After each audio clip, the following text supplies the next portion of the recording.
l'histoire d'un agent immobilier à New York.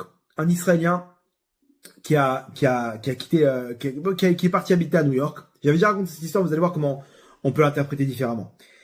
Et il arrive pas à s'en sortir. Il a fait plusieurs affaires au début, etc. Et là, maintenant, il est dans une période terrible. Il sait pas comment payer, il fait une affaire, ça lui dure, tous les 3 mois, il fait une affaire. Il a monté un groupe maintenant d'investissement, avec chacun il met 20 000, 30 000 dollars, ils achètent comme ça un bien, ils rénovent le bien, ils le revendent, et comme ça, chacun il prend 5 000 dollars, 7 000 dollars, 10 000 dollars. Comme ça, il a fait un truc, pour un système pour pouvoir, il gagne pas beaucoup, mais il prend une petite commission, ça lui sert à remplir son frigo, ok? Et le problème c'est quoi? Alors, un jour il a fait une vente, et après, ils redistribuent l'argent. Donc, là, tout le monde met l'argent dans un compte. Il y a un avocat, c'est des trucs.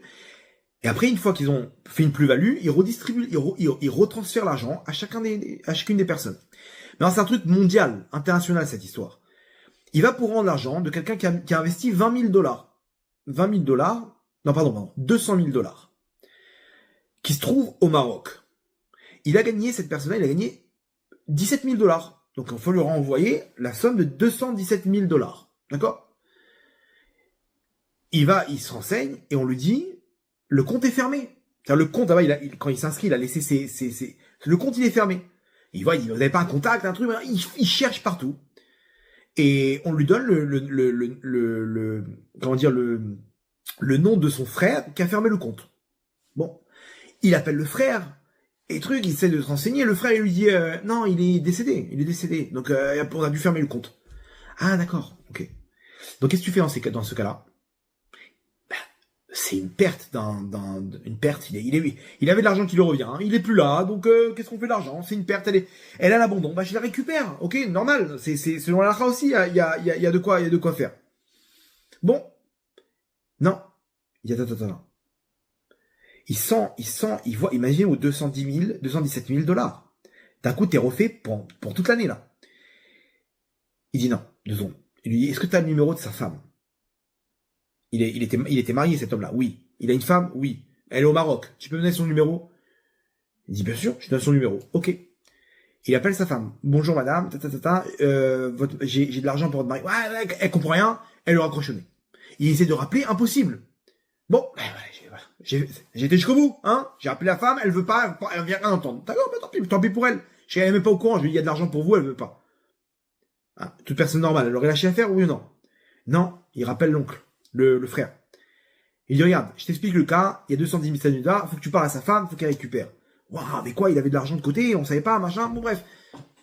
C'est bon, tu peux l'appeler. Il rappelle sa femme, bonjour madame, désolé pour votre mari, j'ai de l'argent pour vous, où est-ce que je peux vous l'envoyer? Voilà, merci beaucoup et tout, ok, elle donne le numéro de compte, il va à la banque, il fait le truc, le transfert, et il vire les 217 000 dollars. Tout le monde se moque de lui. Mais qu'est-ce que tu fais? Mais qu'est-ce que tu fais? T'avais 217 000 dollars, mais demande un rave d'abord, mais il dit non, je m'en fiche. Kiddush Hashem. Cet argent-là, j'ai lu dans un livre que la parnassa, elle vient d'Hachem. Ok, à ce qui paraît. Donc, si ça me revient de 217 000 dollars, je les recevrai. Là, moi, j'ai envie de faire du Kiddush Hashem. Ça revient à lui, je le rends. C'est tout. C'est pas moi, c'est pas mon argent. Moi, j'ai pris ma commission, point. Ok, maintenant les gens ils ne comprennent pas, il y a des gens qui comprennent pas ces trucs-là. Donc ils se moquent de lui, ils rigolent de lui. Ah, au fait, tu veux pas, il y a quelqu'un en Ouganda là. Et lui il reste zen, il sait qu'il a pris la bonne décision, bien qu'il a un petit regret et il voit qu'il galère surtout. Chaque jour il est dans son bureau et il entend frapper à la porte.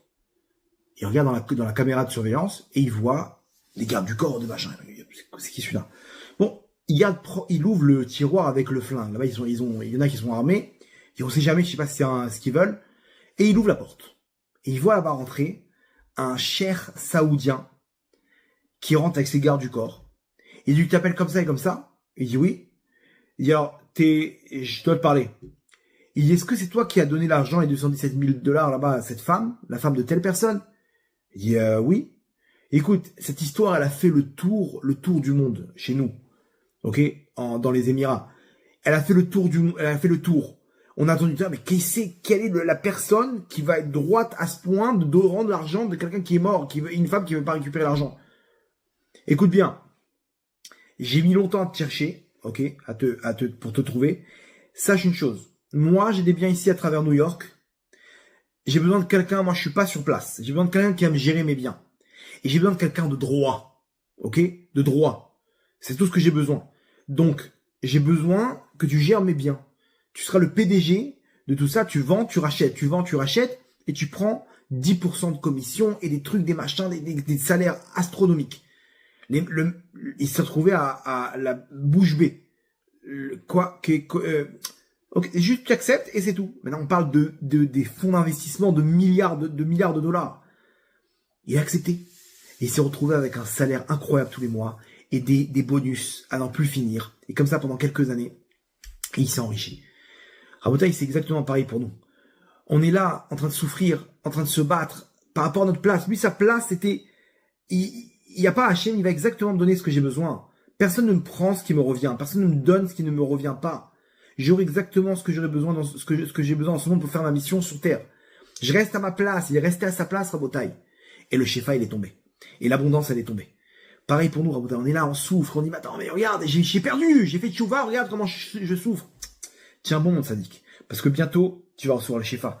Bientôt, tu vas faire tomber les murailles qui te séparent d'Hachem. Et à ce moment-là, tu vas recevoir cette bracha qui t'attend, cette abondance qui t'attend. Et le Ham Israël lui-même, lorsque la muraille qui nous sépare de lui, de cette galoute, elle va tomber, alors à ce moment-là, on va recevoir cette grande abondance de la venue du Mashiach et la Géoula, qu'on attend avec impatience, Be'achamim Dolim, Baruch Adonai L'Olam, Amen, Amen.